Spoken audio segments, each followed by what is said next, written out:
Hey there, welcome to LSAT Demon Daily. I'm Erik Johansson, a teacher with LSAT Demon. Joining me today is LSAT Demon student Sina, who is in the midst of her own LSAT success story.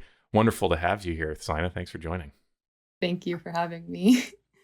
So let's get a brief overview of your LSAT journey so far. You've taken the official test a couple times right now? Yep. Okay, so I started last year. I did a cold diagnostic the beginning of May, got a 146, so pretty low, but I didn't know anything about the LSAT, so I was all right with it. And I've done the LSAT 3 times now. My first time was in August, my second attempt was in February, and then my third attempt was the June one, so I'm just waiting for my results. Great. And how did you feel that the June test went for you?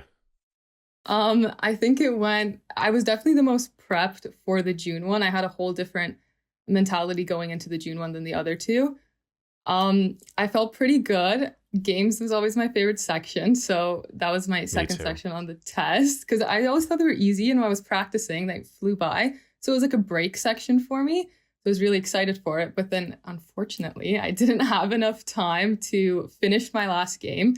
So during my break, I did shed a couple tears, but I took the 10 minutes and reflected and realized that I could still bounce back. Like, I've done practice tests that were in the 170s and I got like 2 questions wrong in games. So I knew it was still possible. So I pulled myself together for the last 2 sections, but fingers crossed it went well. It's great to hear that you were able to bounce back like that. I think it's a really important skill on this test. And I'm sure that many of us and many people listening have had that experience where you're in the middle of a practice test or in the middle of an official test and you start to have those doom and gloom thoughts. Oh, I just messed it up. It's all gone wrong. But being able to recover, very important. So is that something that you remember practicing in your practice tests at all? Or if not, then what was it that you did on test day that you said you had your break, but what allowed you to reset yourself and just move forward? So before, like in the beginning, when was writing a test and I would have a bad test and I know I'm in the middle of a section, I would honestly just pause the test, put my computer away, and pretend like the test never happened, and tomorrow write a new test. So I had a horrible, definitely don't recommend that. So before, that was kind of my strategy, just who cares, forget it, we'll do it again. Sure. But for this one, like this LSAT had like a lot more pressure for me just because I wanted the games. I knew I'd do better if I had the games. So then I remember, like, when you're on the Demon, you have like the meditation option, and I always skip it because like I just feel a little silly sitting there meditating. But for the last attempt, I remember like a week before my test, I was like, oh, fuck, let me try it. And so let me just do it. And then I remember one meditation where I believe it was Nathan was like, 1 question at a time, 1 sentence at a time, 1 word at a time. The LSAT is easy. So I just repeated that during the break. And then I was like, just think of that. Just think of that. Like, it's not over yet. You still have 2 more sections. So that was basically the biggest difference. Or else if it was in the beginning, I would just leave it, honestly, start guessing, finish the test. Cool. So good to hear that meditation feature helped out. Is that something you do on your own? Like, do you have any kind of meditation or mindfulness practice on your own? No, I find it silly. I was like, I have a twin sister and she's also doing it. And then she also always skips it. And then I was like, no, try it. It's kind of fun. Like, I promise it helps. Like, you actually start thinking about it. And then I had to just use my own advice and actually use that for the 10 minutes. Yeah, it's something that I am really not very consistent with. It's meditating or any kind of mindfulness practice. But I feel like when I do it, at least, even if it's just the occasional check-in, yeah, it's good because it really, this test really tests your focus. And focus, I've found, is not about always staying 100% focused, because that's impossible. Focus is really about refocusing. Yeah. And I think that meditation is really good practice for that. So cool. I'm glad you found that useful. All right. So you mentioned that the games are your favorite section. They were my favorite section as well. Now they're gone. Sad to see them go. Very sad to see them go. But okay, now that you maybe are going to be refocusing on LR and RC for the upcoming tests, if you're going to retake it in August, anything that's top of mind that you want to work on for RC or LR? Definitely reading comprehension was my worst section to begin with. The passages were so boring. I never liked it. I wasn't the student that was good at them in the beginning and like got worse because I like focused too much. I was always bad at them. Never liked them. I never really like LR. I like would review my work and like read it again, but reading comprehension, I would never read it again. I just wanted to move on if I didn't like the passage. And I had a hard time like interacting with the passage and like I don't know, really focusing on it because when I got to sciences, I did not like that at all. But I've gotten better at it, and I realized what works for me is that I never do timed section of reading because then I just focus on the time and I just want to quickly finish. I only ever drill, and I feel like that's worked a lot for me just because I'm still giving it like I'm not taking 20 minutes on a passage for drilling. But if I do the time section, then I'm just rushing through it and I just want to finish. So that's the only section that I really focus on the time. And I did realize that when I do my practice test, I do get to the last passage and I read it and I comprehend everything. But if I just do a timed section instead of drilling like as my practice, then I never finish and I always mess it up. And then it was in one of the podcasts, I think, someone was like, you know, how do you get better? And it's like, take more time actually reading the passage. And like the top of the passage is always more like convoluted and like difficult. And then I never listened to that in the beginning because I'm like, why am I taking so long for the first paragraph? Like, this is going to take forever. I'm not going to finish. But I do think once you slow down, everything then falls into place as you keep reading. Like, as long as you get the first part, like, you can keep going. And the big words and the science ones, you don't really need to know what they are. They don't really mean anything. It's just like the name of the cell. Like, so then once I realized that, and then you like speed through the questions. So that's how I got faster on that. And I just have to feel like I have to like keep that mentality when I continue doing reading if I have to. There's a lot of great stuff in what you just said. I love it. I really like what you said first about recognizing the study approach that was going to work best for you. I think you could beat yourself up if you don't, you know, take regular time sections or, oh, I feel guilty because I should be taking more practice tests or whatever it is. And would it be good to mix in a time section now and again? Probably yes. Yeah. But also it's better to just stay consistent. And rather than make yourself feel guilty for what you're not doing, focus on what you can do. And if you know that just drilling RC passages is what's going to keep you coming back for more, great, do that. I love that. Okay, so with science passages or whichever passages now that you thought were super boring and you didn't want to get into them. Still science. Yeah. Do you have a way of making yourself interested? Well, some of it, I get interested if it's like some concept that I've learned in school, because then I feel like, oh, I kind of know something about it. Like I've read about this. I don't know. It's something I learned in like grade 11 chemistry when I wanted to pursue science. So I just have to like fake being engaged, and then I just ask myself random questions as I'm reading, like, oh, is that really true? Oh, is that not? Just so I'm like, I know I'm paying attention to the words. Because then if I just read it, I'm just skimming and I have no idea what's going on. And then when I get to the end and I have to like say a little summary in my head, I have no clue. So I just have to like ask random questions in my head, try to engage, find something interesting. If it's about like dinosaurs, try to think of something, and it helps. So I just fake it until I'm engaged. My internal 9-year-old boy is really pained by the fact that you would not be naturally interested in an RC passage about dinosaurs, but okay, I'll let you go with that one. I mean, it's better than the cells, so I'll give you that.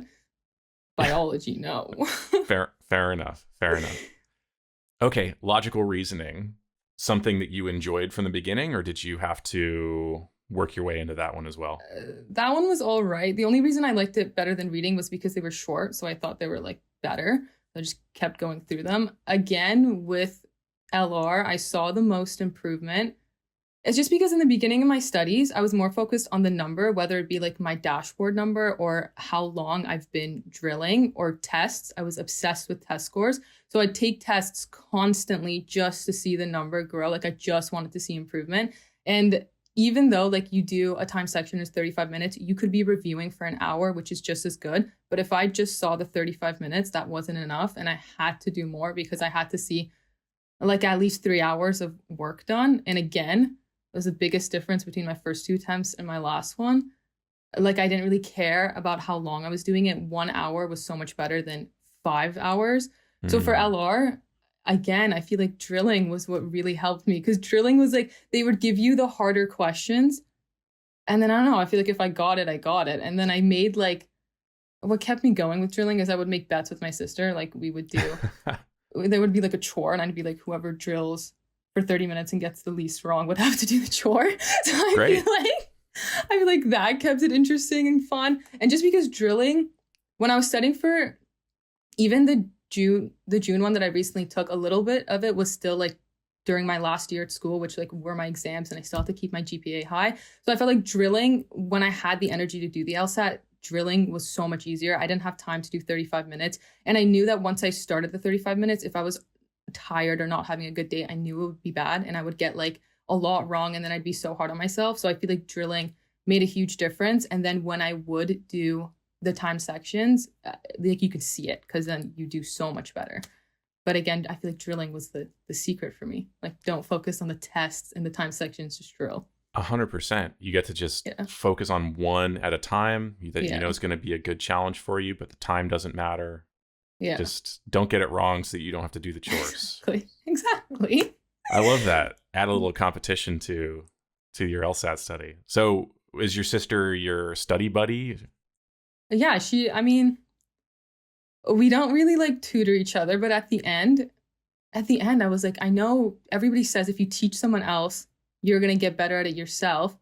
But like we kind of butt heads, and then it's like, so then I was like, this is just going to end up in an argument if I'm trying to teach you and you're not listening. But at the end, we did do like, we would sit and drill together and like have the answer in our head and then press it. And that did help for a little bit. I do wish, well, maybe the next time if we both have to take it again, I would do more of like tutoring. I feel like that would help, because if you can explain it to someone else, and then you also see, let's say the reasoning I picked A instead of B was totally off. Like I just got lucky and I thought like this word was it, but I was off.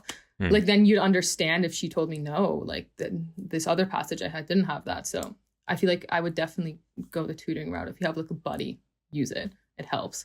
Yeah. And it has to be the right person too. So Yeah. maybe it'll work out with your sister, or Yeah. maybe what you described is enough. It's not something you need to force. I think Yeah. having study buddies can be really helpful for a lot of people, but your sister, your friend doesn't always necessarily make for the best study buddy. It's kind of something you got to feel out. And if it doesn't work out, hey, no harm. Yeah, we Can tried. part ways with no ill feelings. So, Yeah.